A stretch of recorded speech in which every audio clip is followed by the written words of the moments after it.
porque hace unos años la Universidad de Perú había descendido la estadística. Sin embargo, hace unos 5 años se ha vuelto a explotar.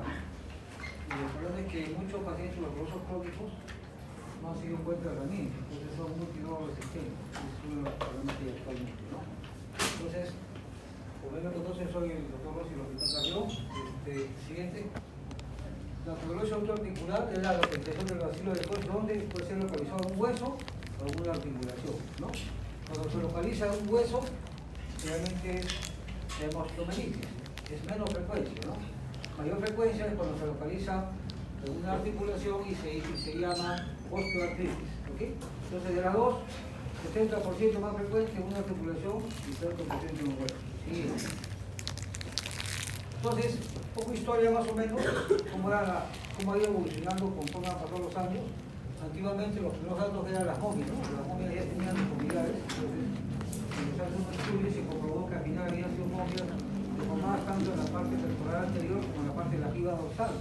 Eso era como consecuencia de una infección tuberculosa que había habido.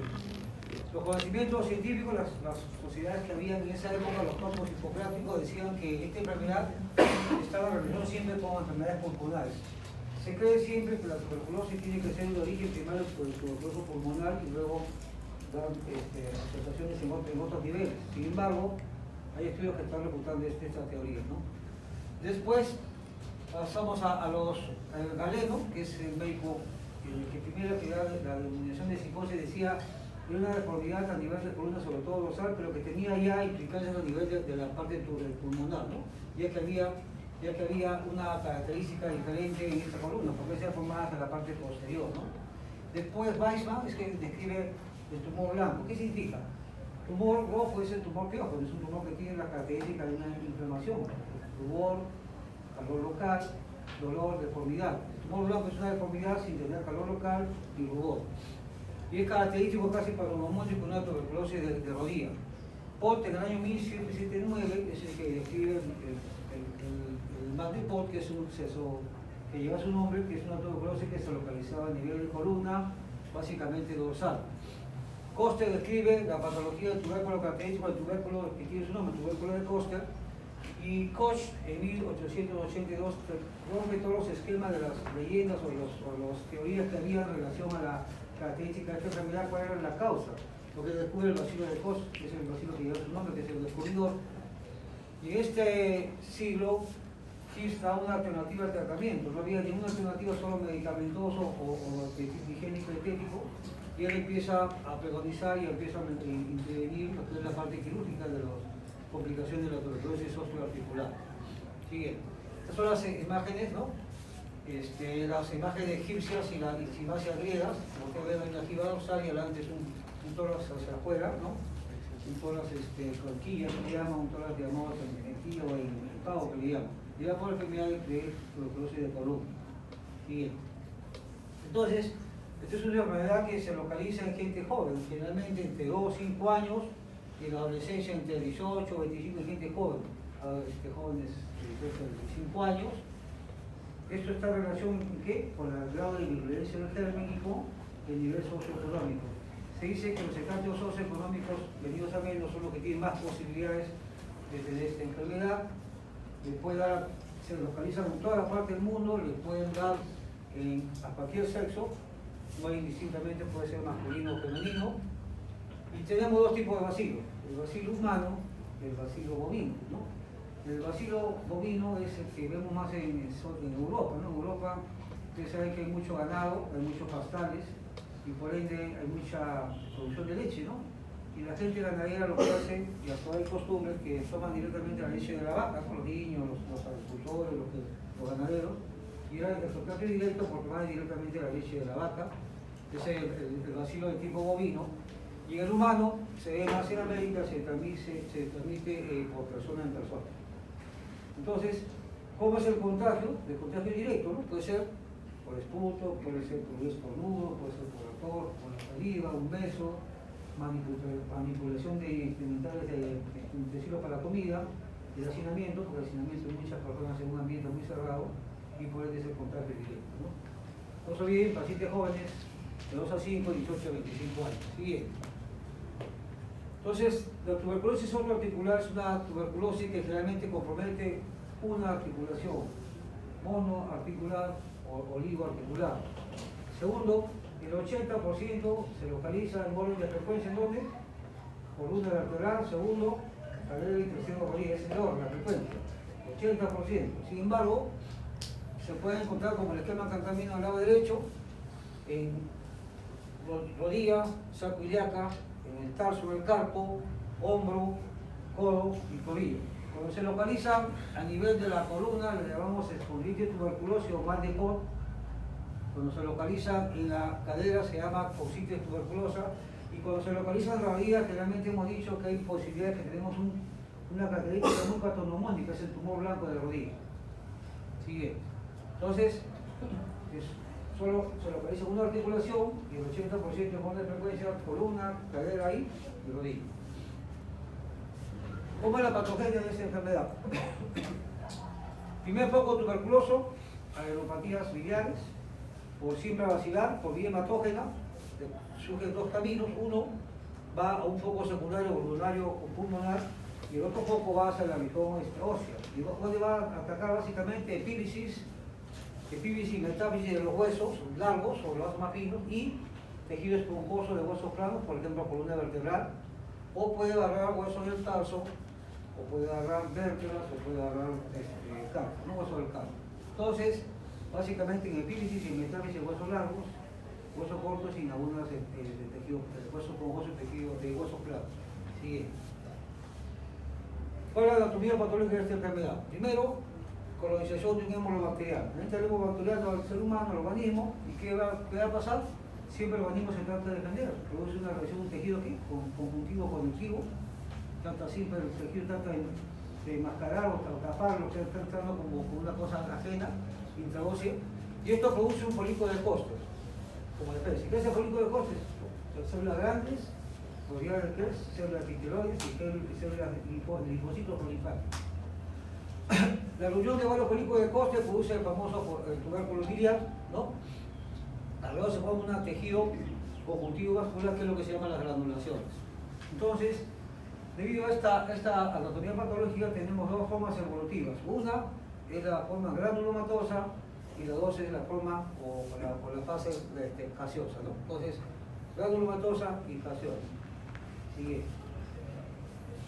Esta es una imagen para que vean ustedes un folículo, células grandes, gigantes, rodeados de tejidos de células epitelioides y células de tipo linfático, ¿no?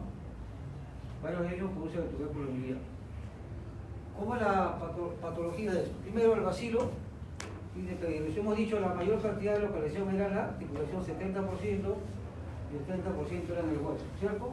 Entonces, el bacilo de Koch ingresa a la articulación. ¿Qué hace? Primera fase, se localiza en el tejido sinovial o subsinovial, que digamos de la articulación, va avanzando y ya se mete, avanza más profundamente en la sinovial y produce la sinovitis tuberculosa. En el niño esta fase es mucho más larga que en el adulto, entonces en el niño es una frecuente extensión, la fase larga, la sinovitis tuberculosa, se mantiene mucho tiempo y antes de lesionar la articulación lesiona la parte sinovial, ¿no?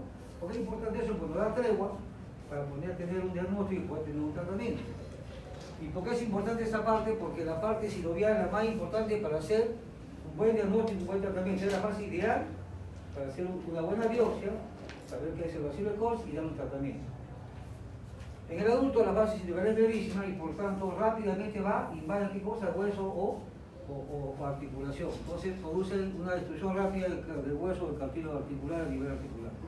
Muy bien. Entonces, la fase más importante es la fase sinovial, que es el sitio para hacer una biopsia, un buen diagnóstico, un buen tratamiento y por lo tanto un buen pronóstico. Siguiente. Entonces, las formas evolutivas dijimos que habían dos, la granulomatosa y la gaseosa. ¿Esto en qué está en relación? Primero, el grado de virulencia del bacilo de Koch, o sea, del germen.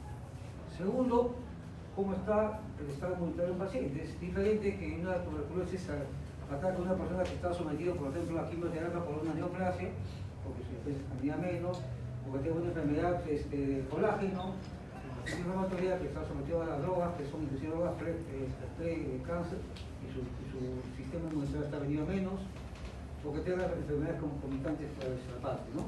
Y el tercer factor es el factor agravante de la infección, que todo esto conlleva a todo tipo de formas evolutivas. Bien. Entonces, de esas dos formas evolutivas, una es, dijimos, la granulomatosa llamada productiva o también folicular, y la otra es la gaseosa o la llamada exudativa. ¿Qué diferencia hay? Una, en la primera, al lado izquierdo, la granulomatosa, existe un equilibrio entre quién, entre el organismo y el huésped del germen. El huésped del germen que es el bacilo del Koch.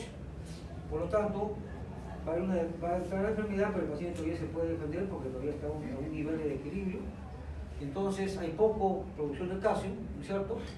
Ya cuando tiene la forma de fugosidades, empiezan a haber reabsorciones óseas y por lo tanto esto es un proceso lento. Entonces es una fase que nos da tregua y podemos iniciar un tratamiento con mejor pronóstico con la fase siguiente, que es la fase gaseosa o llamada exudativa. ¿Por qué? Acá se rompió el equilibrio entre el organismo y el germen, o sea, el bacilo del Koch.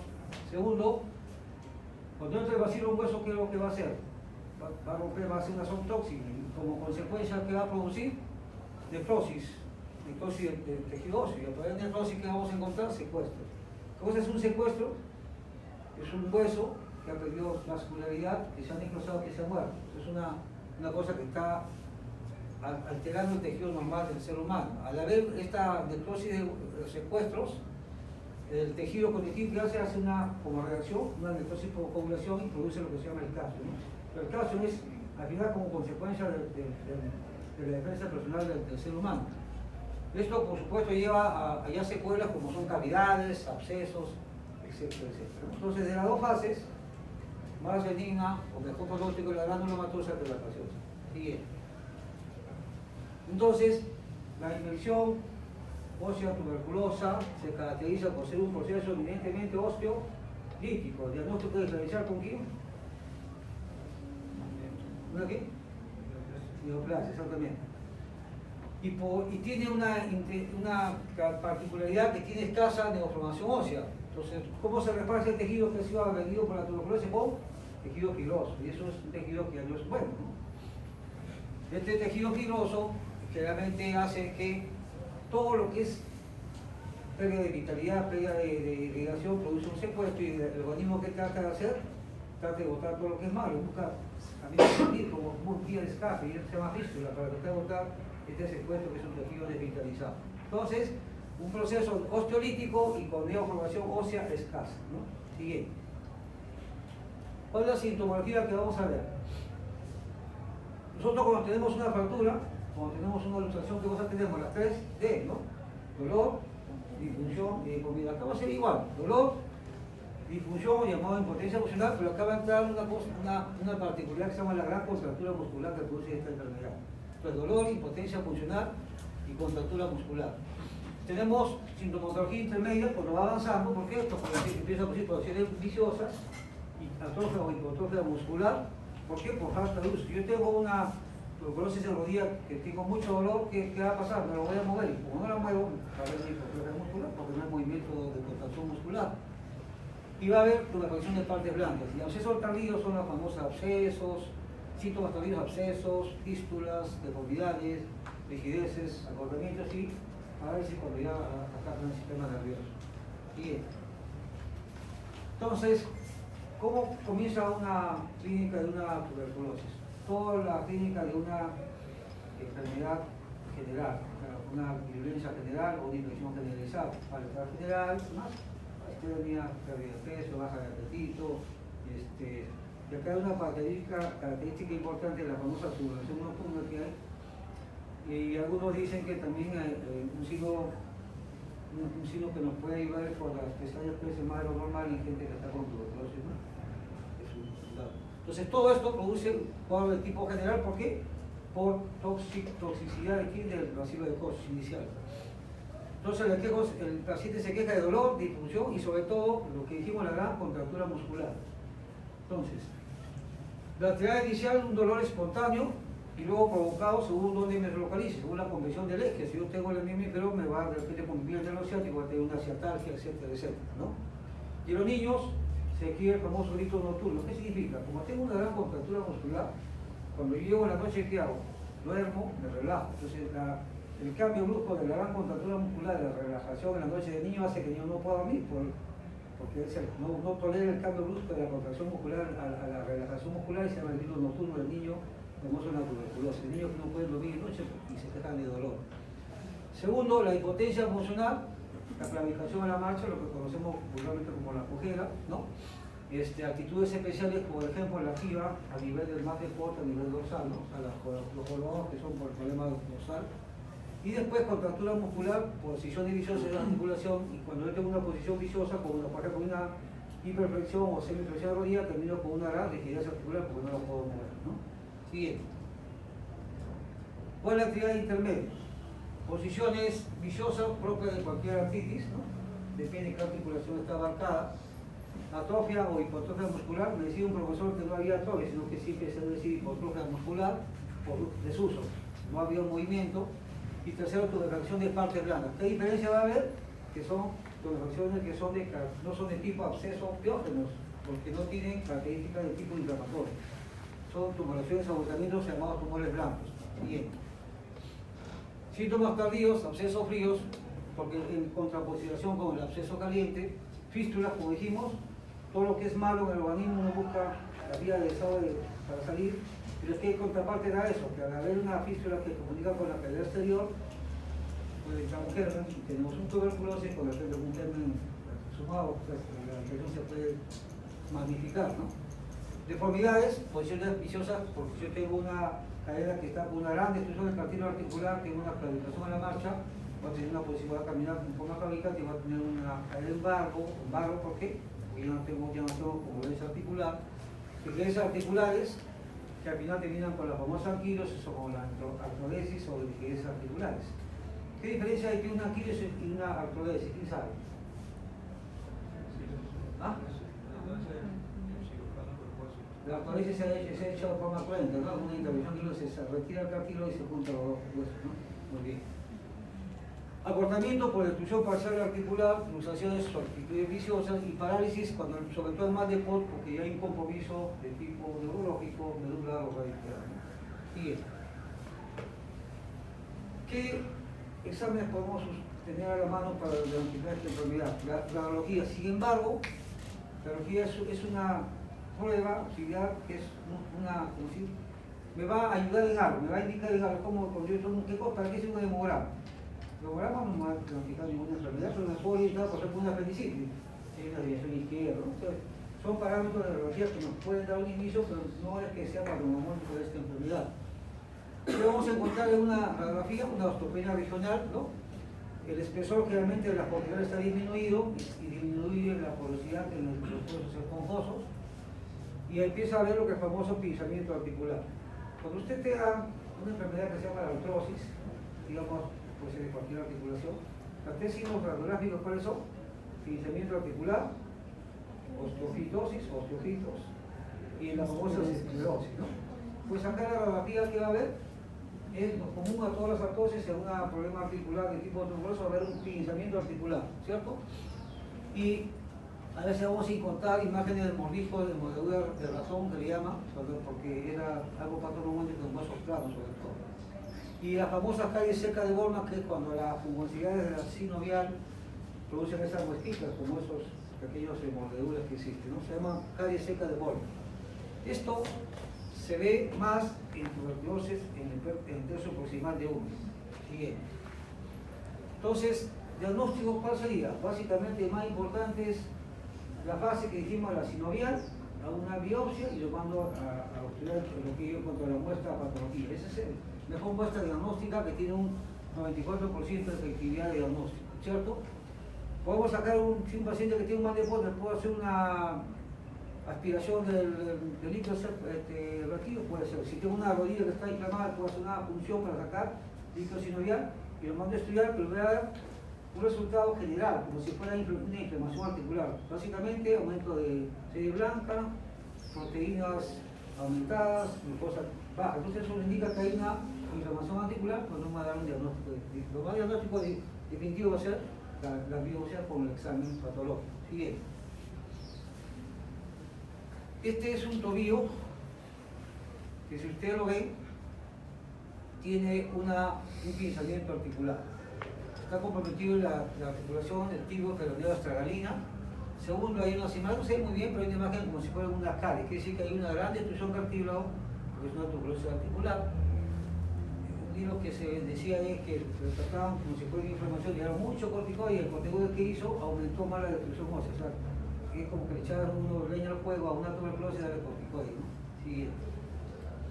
Entonces, la tuberculosis se puede localizar también en la columna vertebral, produce destrucción de los cuerpos vertebrales, produce destrucción de los espacios intervertebrales, y al producir destrucción produce colapso, ¿no? Por eso que las personas tienden a jorobarse o tienden a tener estatura y la patología de columna.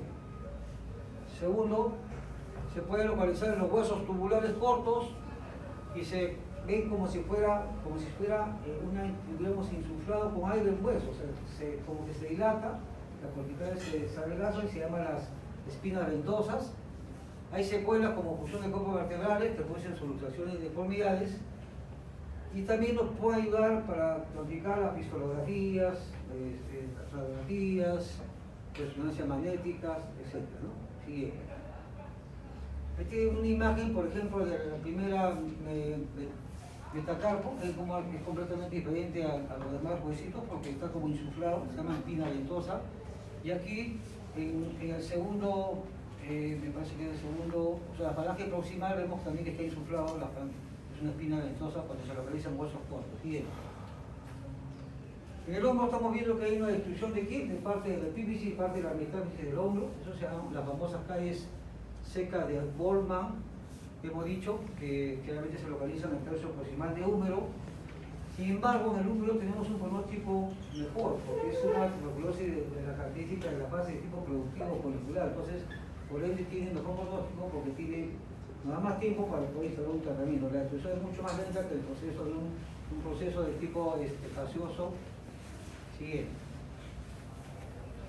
Existe también el mal de Pot. Es una tuberculosis que se localiza básicamente en la columna, fue escrito por el nombre que lleva el nombre de esta patología, el mal de Pot, en el año 1779. Se localiza básicamente por columna dorsal. Se dice que el 95% se localiza en columna dorsal y solo el 5% en columna lumbar, y se ve en gente muy precoz, gente que tiene niños de 2 a 5 años, ¿no? Yo he trabajado un tiempo en la clínica de San Juan de Dios con los niños de ciencia, y realmente los casos de mal de Pot en ese tiempo había bastante escasez, ¿no? Cosa que no he visto en otros hospitales. ¿Cuál es la patogenia del mal de Pot? El vacío llega por la arteria vertebral posterior. ¿Qué hace al llegar por la arteria vertebral posterior? Primero, se localiza a nivel de disco intervertebral, ¿cierto? Impacta o infecta el cuerpo vertebral, pero tiende a refrescar la estructura posterior de la columna. ¿Qué significa esto? Por eso que las personas terminan con quilla, porque la parte posterior es la que aguanta este sistema de soporte que es la columna vertebral. Sin embargo, la parte anterior del cuerpo ya está destruida. Este absceso es progresivo hacia adelante por ligamento cruzado del ligamento longitudinal común anterior, va de las vértebras inferiores, se va de las costillas, va bajando la columna dorsal, para los abscesos lumbares, y va a la vaina de psoas, y en la columna cervical van los rectos faríneos. Entonces, todo es por continuidad. Hacia parte de atrás produce compresión medular o radicular, y por supuesto la posibilidad de que tengas un problema de paraplegias, ¿no? Que a veces se revierte cuando inicia un buen tratamiento. Siguiente. ¿Qué complicaciones tenemos cuando tenemos la invasión del bacilo de Koch y la famosa tuberculosis columna dorsal, además mal de Pot, la jiba dorsal, como están viendo? En el esquema del lado derecho, vean, se compromete la parte intervertebral, pero básicamente la parte anterior del cuerpo vertebral, por eso que tiende a colapsar. Entonces, el paciente que hace una actitud antárgica, hago esto porque me baja el dolor y me quedo con una jiba llamada jorobaditos como consecuencia de esto. Y otra complicación, los accesos influentes con gran destrucción vertebral, producen necrosis, signos de inflamación, pero son signos parecidos al tumor blanco, signos sin signos de inflamación, y aumentó el calor local y aumentó la temperatura local. Siguiente. ¿Cuál es el cuadro clínico de una tuberculosis articular? Todo lo que dijimos al principio. malestar, astenia, pérdida de peso, apetito, astenia, sudoración nocturna, ¿no? Tendencia al sueño, ¿no? Alteración del carácter niño dijimos, ¿por qué? Porque había un cambio entre la parte de la gran contractura con la parte de la relajación de las noches. Tercero, dolor e impotencia emocional que lleva a una actitud corporal diferente. Si me estoy doliendo en esta posición, busco la presión antártica y termino con una jiba. Tengo deformidad ósea por eso, o colapso de la parte de los cuerpos vertebrales de la región anterior, y tengo trastornos de tipo neurológico, trastornos motores, sensitivos, parasensitivos, nervios repetitivos, hiperreflexias, etc., ¿no? ¿Qué voy a contar una radiografía? Hemos dicho, pinzamiento articular por una destrucción del disco de cada vértebra. Segundo, para los accesos fríos y después colapso de los cuerpos vertebrales y la jiba dorsal como una actitud de tipo antártica. Siguiente. Este es un otro medio. ¿Qué le llama la atención ahí? Una estadística de una incidencia de un mal deporte. ¿Qué le llama la atención? Que mayor incidencia había una columna lumbar, cosa que realmente dijimos que la mayor incidencia es en columna dorsal. Siguiente. Un colapso del cuerpo anterior de la columna dorsal. Siguiente. Otro similar, siguiente. Bien. También tenemos tuberculosis extravertebrales o extraespinales.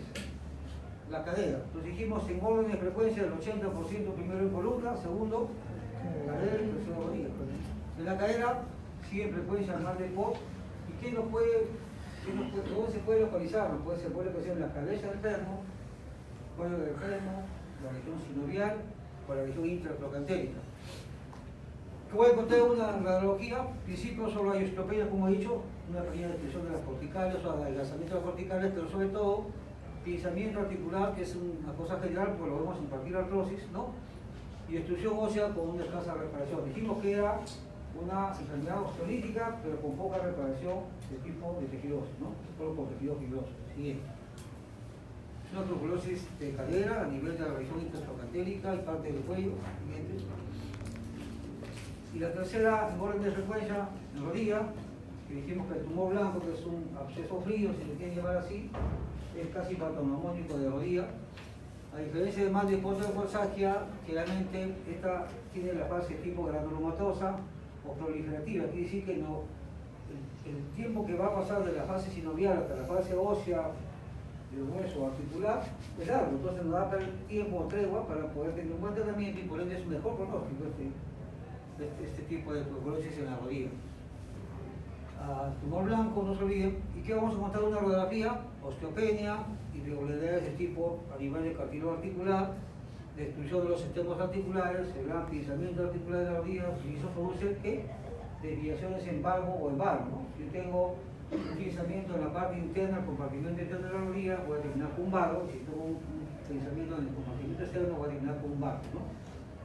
Más adelante hemos dicho imágenes características como son tipo mordiscos, imágenes de mordisco de ratón de la superficie articular. ¿Qué diagnóstico diferencial podríamos encontrar, por ejemplo, entre una tuberculosis de rodilla que tiene mordiscos, imagen de mordiscos o mordedura de ratón? ¿Con quién sería un diagnóstico diferencial, patognomónico? A ver, ¿han escuchado ustedes? En las neoplasias, de repente han escuchado uno que se llama el meloma múltiple. ¿Han escuchado ustedes? Es un tumor que se presenta entre gente mayores mayores de 50 años, se localiza en huesos planos, costillas, vértebras, ¿no? Esternón, pero que produce y huesos planos de cráneo y produce mordedura de ratón a nivel de costillas. Es un diagnóstico diferencial con una tuberculosis a nivel de rodilla. Entonces, ¿qué otro diagnóstico diferencial? La osteoartritis piógena, las artritis sépticas también le llaman, o la sinovitis reño-nodular. La sinovitis, ¿qué cosa es sinovitis? Todo lo que es citis, medicina sin inflamación, como artritis, ¿qué más? Artritis, colitis, bueno. Y la sinovitis es inflamación del tejido sinovial. Se llama vello nodular porque no tiene ninguna causa. La consideran una precáncer de fase de sinovial a nivel articular, ¿no? Por eso no lo digo. Bien. Una imagen de un pinzamiento articular que da un compartimento interno. Siguiente, pusimos genovaro. Existe también la tuberculosis quística que se localiza más en niños, ¿no?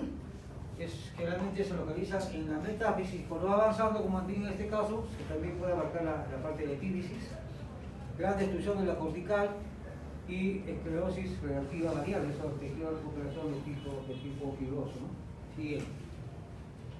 Entonces, ¿cuál es mi diagnóstico? El diagnóstico, primero, la clínica que hemos hablado, toda la fase clínica que usted conoce. Segundo, tenemos algunos exámenes ocular que hemos hecho la radiología, nos puede orientar si hay un pinzamiento, por ahí un examen de líquido sinovial, si tenemos proteínas altas, glucosa baja o un aumento de células blancas, pero básicamente el estudio de tipo anatomopatológico, ¿cierto? Y este es el investigar el anticuerpo de microbacteria tuberculosis, nos da un porcentaje de efectividad de diagnóstico 94%. Tenemos que tener diagnósticos diferenciales, neoplasias, ¿qué más? Sinovitis vello nodular, artritis piógena, brucelas, tifoideas, así, ¿no? Todos esos son diagnósticos diferenciales. Bien. Tratamiento de la tuberculosis siguiente, según el estadio. Mientras más precoz se comienza un tratamiento tuberculoso, mejor reacción va a haber y mejor pronóstico, evitamos secuelas. Podemos tener una rodilla que tiene 4 fases. Fase 1, una fase sinovial. Esta es la fase característica, la mejor fase para iniciar un tratamiento y poder evitar secuelas.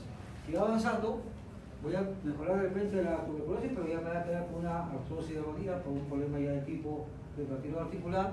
En la fase 3, obviamente, ya va a tener una destrucción por del cartílago, a pesar que le está el tratamiento. Y en la 4, complicaciones porque ya se ha luxado, ya perdió estabilidad de rodilla, perdimos estabilidad a nivel ligamentario con problema articular. Entonces, mientras más early, más temprano, mejor es el pronóstico. Siguiente. Tratamiento es el tratamiento general. 2, tratamiento localizado. Y 3, si tengo lesiones asociadas, ¿no? Si tengo, por ejemplo, pues una brucela, el tratamiento tuberculoso, antituberculoso y el tratamiento para la brucelosis, si tengo una neoplasia, tratamiento para la neoplasia con la tuberculosis. Siguiente. Pero básicamente, yo estaba, me acuerdo, estudiando medicina, siempre había como un denominador tuberculosis precoz, le quitaban actividades más. Antes que se hacía, se ponía un paciente en cama un año, pero solo se levantaba para ir al baño, ¿no? Se llevaba climas secos, por ejemplo, los que vivían en Lima, en Callao, se trataban de Chapacay, por ejemplo, Chosica, porque había menos humedad y había la creencia que esto salía directamente para evitar que el pulmón se desgastara, porque siempre decíamos que en el primario y el pulmonar y secundario, por ejemplo, el hueso. Si yo tengo un paciente, generalmente se recomienda los primeros 4, 6, 2 meses tratar que tenga poca actividad. No sé si están visto que en los hospitales hay muchos médicos que se han contaminado, se han contagiado con la primera infección o después con una tuberculosis primaria y le dan descanso a un médico por 6 meses, ¿no? Entonces, tratamiento de 4 o 6 meses de descanso, hacer la mínima actividad. Si está anémico, le doy un antianémico. Si tengo baja de proteínas, le doy una dieta rica en proteínas, una carga. Y si tengo un paciente que básicamente está yéndose a la anemia progresiva, le damos la porción en sí que lo necesita, ¿no? Realmente una dieta hiperproteica bien balanceada, ¿no? Siguiente. No se olviden que habíamos dicho que tiene las 2D, dolor, ¿qué más? Disfunción y la gran contractura muscular. Entonces lo que tengo que dar, bajar los espasmos, la contractura muscular, tengo que buscar relajar la parte muscular para prevenir qué cosa, las deformidades, ¿cierto? ¿Qué más? Tenemos que evitar que las articulaciones pierdan su congruencia articular, evitar que lleguen a la pérdida de los espacios, evitar que lleguen a los famosos pinzamientos articulares. 4, tenemos que evitar por ende que se mide, que haya una solución, por ejemplo, en la cabeza del fémur. Entonces lo que se usa, no apoyar. Si yo tengo una lesión a nivel rodilla o de cadera, tenemos que dejar de apoyar 3 meses, ¿no? Por 12 semanas. Segundo, podemos dar un apoyo parcial los siguientes 12 semanas y podemos darle una carga casi completa después de un año. La idea darle, ¿cómo se llaman? Descarga a una articulación que está afectada para que no vaya a ir a una solución, que no vaya a ser problemas de pinzamientos articulares o destrucción del cartílago articular. Siguiente. Si yo tengo una gran contractura muscular o tengo una rodilla que está comprometida y como tengo contractura muscular está en semiflexión, ¿qué voy a tener que hacer? Buscar la relajación. ¿Para qué? Para que no me quede esta rodilla en semiflexión, porque voy a tener una rodilla rígida. Entonces busco las famosas tracciones esqueléticas, que es lo que más funciona, una décima parte o una décima quinta parte del peso corporal, ¿no? Si peso 70 kilos, para que con 7 kilos de tracción le damos un buen tiempo.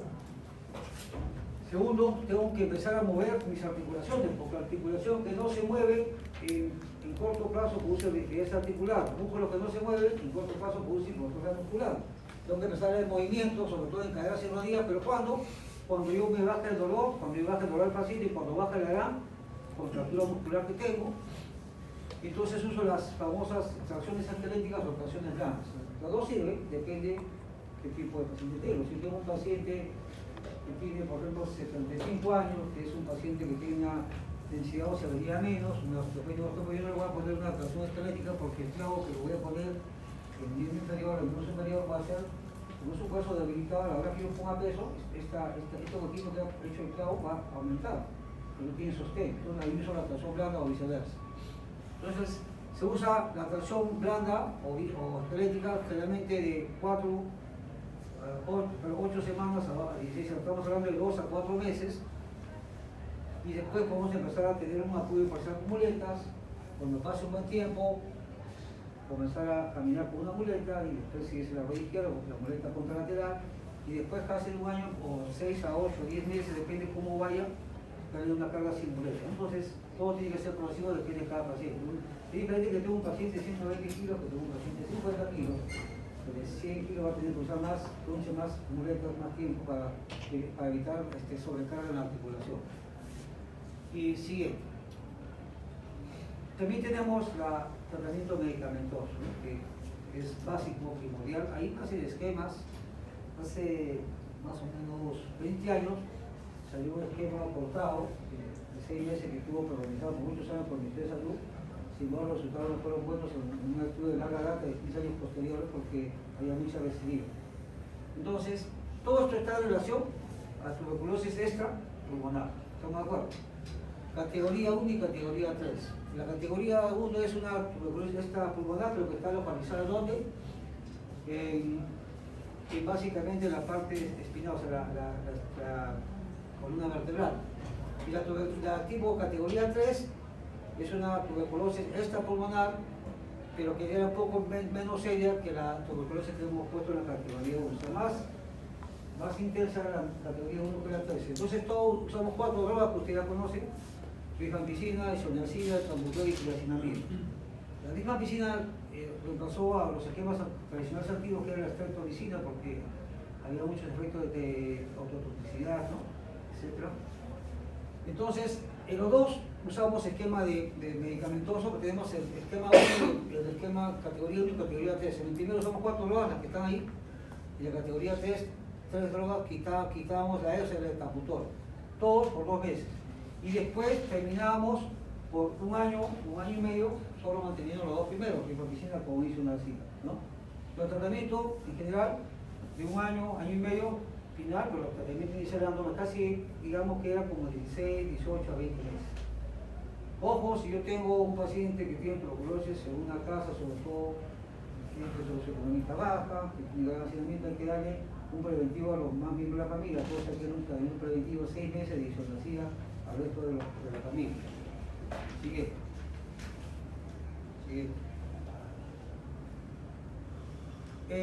Si tengo tratamientos medicamentosos y tengo una buena atracción y no me da muy bien el paciente, o sea, José fuera tiene una alternativa que es la cirugía, ¿verdad? O sea, como consecuencia de las secuelas que está dejando. Entonces, Gibbs es el que primero pregonizó las artrodesis de columna, entonces por ahí se abrió un poquito el campo de la cirugía siguiente. ¿Y qué hacemos nosotros? Si tengo una rodilla que está aumentando, la rodilla tiene de ese tamaño, para que hagan una idea. Si el paciente es débil, el paciente no tiene inflamación de circulación, no le quema, pero no puede doblar, no puede caminar, se queda por la noche más dolor, pues hay que tratar de bajar esa inflamación sinovial, que es una sinoviectomía total o parcial. Yo quiero decir, inclusive yo lo he hecho antes, no usamos amoria artroscópica, entonces hacemos un corte grande en la marcotomía de la rodilla, abríamos la rodilla toda y tratábamos de sacar todo el tejido sinovial usando un electrocauter. Y el problema es que muchas de estas sinovitis son recidivantes. Entonces volvía a crecer, imagínense salir 3 o 4 veces al día más el daño que hacemos, porque después te queda con un determinado punto de tejido fibroso y por ende una rigidez articular. Sin embargo, se ayudaba un poco para quitar, igual un poquito de dolor. Osteotomía. Si tengo una rodilla que estoy en fase 2-3 desde el punto de vista de inflamación articular por el bacilo de Koch, por la tuberosis, y tengo tratamiento, pero ya tengo un geno valgo marcado, tengo más de 20 grados, tengo un geno valgo, ¿qué voy a hacer? Pues, si tengo un paciente joven que tiene menos de 70 años, yo tengo que abrir esta articular, le hago una osteotomía en tibia, corte en B, y esto lo abro. Entonces, es una operación paliativa que tiene un efecto residual de 7 a 10 años. Y al abrir la articulación me bajo el dolor. Por supuesto que estoy usando las ropas para contrarrestar la parte de la inflamación por el bacilo de Koch. Pero por esa osteotomía, bajar el dolor del paciente puede anular su actividad, ¿no? Sigue avanzando después con el tiempo, tenemos la alternativa de una prótesis, ¿cierto? ¿Qué otra cosa había? La artrodesis. Pues una articulación que estaba ya casi comprometida el mantenimiento anterior, posterior, etc., podíamos funcionar. ¿Para qué sirve una artrodesis? Para quitar una rodilla desde el punto de vista quirúrgico, quitar el partido articular. Pero ¿cuál es la misión? Bajar o quitar el dolor. Una artrodesis no duele, en cambio, una inflamación articular con gran compromiso articular sí duele. Esa es la diferencia. En las caderas que alternativas del Gilles de Stone, ¿qué significaba? Venía un paciente con una gran tuberculosis de cadera, compromiso de la cabeza articular, ya no había cartílago articular, los pacientes no pueden caminar por dolor, no pueden girar el medio inferior, no pueden ni poder bañarse, no pueden ni arrodillarse, no pueden usar el utensilio de servicios higiénicos porque no se pueden sentar. La alternativa era hacer una artrodesis en columna o en cadera o hacer pie, quitar la cabeza al frente y dejarla para adelante para que pueda mover con un blade. Hace dolor, caminaba completo con un blade, pero podía empezar a deambular parcialmente, pero sin dolor, que era lo que no queríamos nosotros. Si sigo con esto y ya tengo una articulación que está toda comprometida, me queda la alternativa que son las prótesis, ¿no? O artroplastías totales o parciales en caderas y en rodilla básicamente, pues no motorizarse. Yo más que cadero día de hombro como eso. Que yo, para mí, la tuberculosis, yo trabajo en el camión, tuve hace muchos años un problema de tuberculosis y creo que aparte de estar activado, para mí la más gitana que hay. Yo no puedo decir que ya está curado un paciente.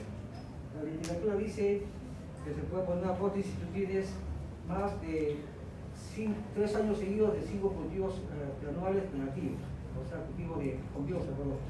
Entonces, se puede reactivar. Entonces yo no pongo ninguna prótesis en un paciente con tuberculosis, porque si yo pongo una prótesis en un terreno que está mal, que se va a infectar, es una catástrofe, porque al final voy a tener que sacar la prótesis, porque se secreción, y sacar la prótesis la va a sacar un hueso y todo, va a tener un hueso grande, va a tener una hueso cortada y va a ser un paciente que va a terminar pues, reactivado, va a tener en silla de ruedas, etc. Entonces yo no he usado, algunos recomiendan, digo, después de un buen tiempo de cultivos, así que yo respeto mucho eso. Este es un resumen que lo he hecho, es una clase chica, porque más no puedo hablar, porque ya no veo mucho tuberculosis. Sería que antes hemos hecho bastante artrodesis de columna, nosotros trabajamos mucho con tuberculosis en los años antes y hacíamos las barras de Harrington, enderezamos, pero tuberculosis sigue aumentando, a mí no se ve mucho, ¿no? Yo no sé si los tratamientos son porque ya muy tarde o que son mandados, o que hay una gran predisposición a nivel de lo que estamos, la pobreza aumentó en el Perú y eso es por ese motivo. ¿Alguna pregunta? Entonces, son 4 cositas. 80% de la organización con una cadera de rodillas. ¿Cuál es la fase que tiene el mejor pronóstico? ¿La medicamentosa o la canción japonés?